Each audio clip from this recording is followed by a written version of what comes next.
on va plutôt parler sur l'application données sociales, qui est l'instrument que nous utilisons pour collecter les données du rapport social unique. Donc, je vais me remettre en partage d'écran.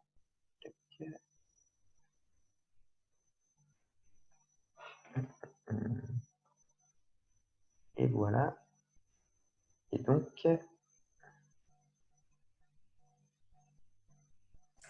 hop là, c'est… Ouais, génial, merci Cyril. Alors, l'application données sociales. Il y a une chose sur laquelle il faut être très clair, c'est le mode de collecte officiel aujourd'hui. Tous les centres de gestion utilisent ce mode de collecte et c'est valable pour les collectivités qui vont être affiliées au centre de gestion comme les collectivités qui sont non affiliées au centre de gestion. Et en fait, cette application, elle est généralisée car en fait, c'est une application qui est extrêmement pratique. Alors après, il y a plusieurs manières d'utiliser l'application pour saisir ces données sociales, mais en tout cas, c'est un mode de collecte vraiment très pratique et c'est le seul qu'on utilise aujourd'hui. On n'utilise plus Agir. Je ne vais pas prêcher ma paroisse en disant ça, mais Agir, c'est pas ce qu'il y a de plus séduisant à utiliser. L'application données sociales est un peu plus sympathique dans l'usage. Donc, c'est une application qui permet déjà un avantage majeur de centraliser les données au niveau départemental comme au niveau national. C'est-à-dire, si un jour vous voulez avoir accès à une fiche synthèse comparative, et ben, grâce à l'application, on pourra vous la fournir beaucoup plus facilement parce qu'on aura accès à la fois à des bilans sociaux, donc RSU, sur le département, mais également on pourra aller chercher des RSU de d'autres départements. Et ça, c'est extrêmement important. Par exemple, aujourd'hui, on a la commune d'Annecy qui est présente avec nous. Et ben, pour trouver des collectivités de plus de 3000 agents sur nos territoires, c'est un petit peu délicat. Le seul équivalent, c'est le département, et c'est encore autre chose. Donc, grâce à l'application, on peut aller facilement chercher des RSU de collectivités de plus de 3000 agents dans d'autres départements pour pouvoir faire des fiches synthèse comparatives. Mais aussi pour des collectivités qui sont plutôt de taille petite, hein, si parfois on veut agrémenter nos échantillons, si on n'a pas assez de collectivités sur notre département pour faire un échantillon, on peut aller chercher sur d'autres départements. Donc ça, c'est le premier avantage. Un autre avantage majeur, c'est que pour vous, l'application est là pour faciliter la saisie. On montrera par la suite.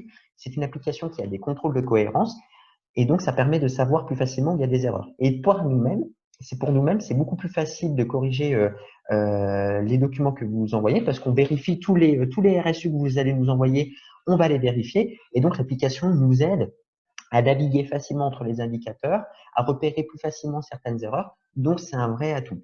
Et puis, grâce à tout ça, centralisation de données, fiabilisation des données par une correction qui est beaucoup plus facile, et ben c'est par derrière, on peut faire des travaux un peu plus poussés, on peut être un peu plus serein dans l'usage des données, et donc derrière, on peut faire plus d'usage des données que vous transmettez.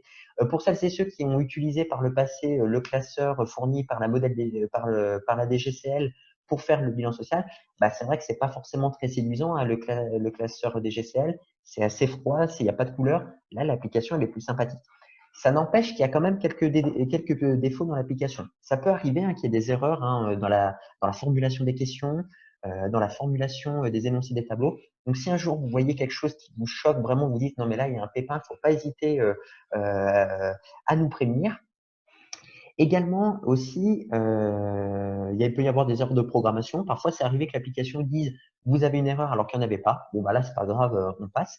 Donc là, si vous avez ce genre de circonstances, il ne faut pas hésiter à nous joindre. Et puis également, mais ça, c'est pas tant dû à l'application même, c'est plutôt dû à la nature du rapport social unique.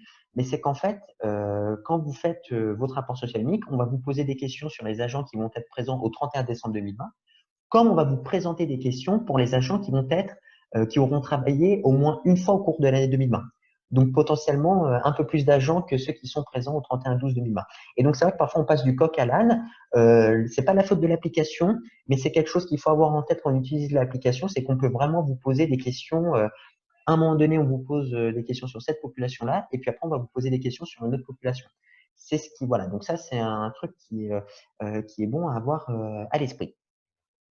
Alors, avant d'aller un peu plus dans le détail dans l'usage de l'application, donc comme on l'a dit au début de cette présentation, l'application, là actuellement, il y a des petites modifications qui sont faites actuellement par le CIG Grande Couronne. A priori, elle devrait être mise en service à partir de mi-mai. Donc, il faut se dire, deuxième, troisième semaine de mai, on vous envoie par mail le lien de l'application avec les identifiants. Alors, il y a un truc qu'il faut bien noter, c'est que l'application, il faut surtout l'utiliser avec Google Chrome ou Mozilla Firefox. Dans le mail qu'on va vous envoyer, parfois, vous aurez le réflexe de cliquer sur le lien. Il faut savoir que quand on clique sur le lien, en général, ça ouvre une page Microsoft Edge ou Internet Explorer. L'application ne marche pas, voire pas du, marche très peu, voire pas du tout avec ces deux navigateurs. Donc, le mieux, c'est que quand vous recevez le mail, c'est de copier-coller le lien dans une page Google Chrome ou Mozilla Firefox. Comme ça, vous êtes sûr d'être sur le bon navigateur. Vous allez recevoir des identifiants. Il y a deux éléments dans ces identifiants. Le CIR de votre collectivité. Donc, lui, c'est le même pour chaque campagne. Et puis, il y a le mot de passe. Ça sera un mot de passe temporaire. Donc, quand vous cliquerez sur le lien pour vous connecter, vous allez noter le SIRET, puis le mot de passe temporaire. Et là, l'application, automatiquement, elle va vous demander de créer un nouveau mot de passe.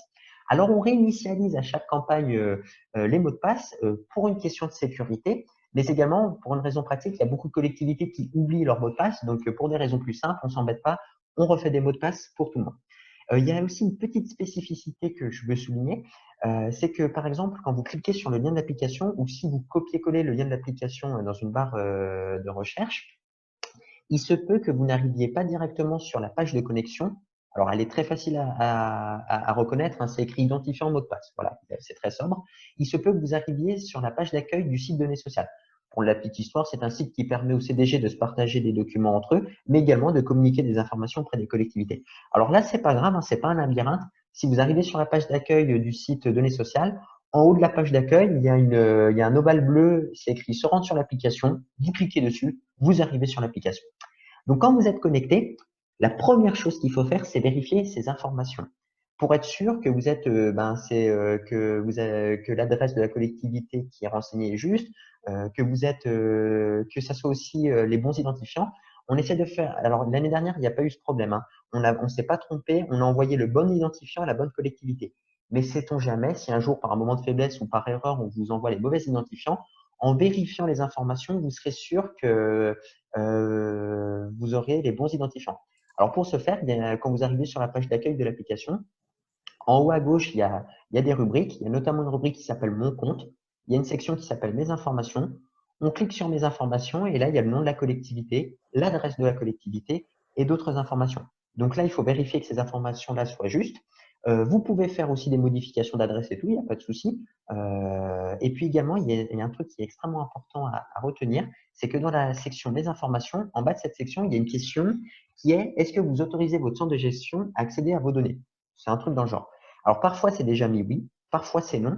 Il faut savoir que vous n'êtes pas obligé de mettre oui, mais c'est important de mettre oui. Nous, on vous le conseille vivement.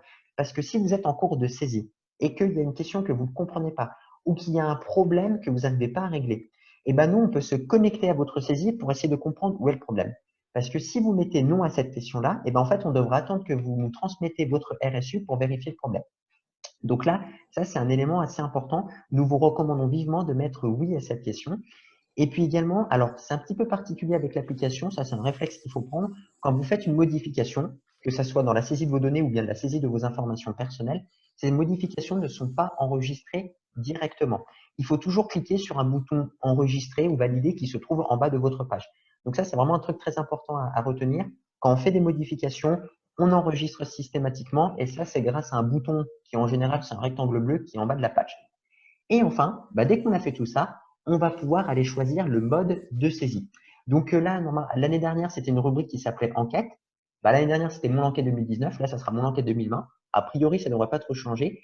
Et puis, donc, on va choisir le mode de saisie qu'on va vous présenter maintenant. Cyril, je vois que tu as activé ton micro. Tu veux rajouter un élément?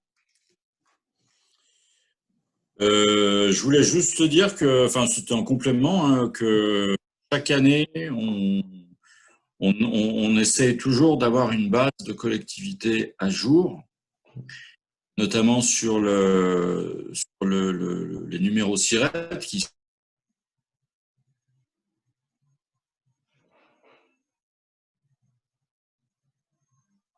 servent la plus propre possible, ce qui explique que parfois on peut être amené à vous contacter pour avoir une explication sur un changement de SIRET qu'on n'a pas forcément compris. Euh, un changement d'adresse ou ce genre de choses. Voilà. Merci, Cyril.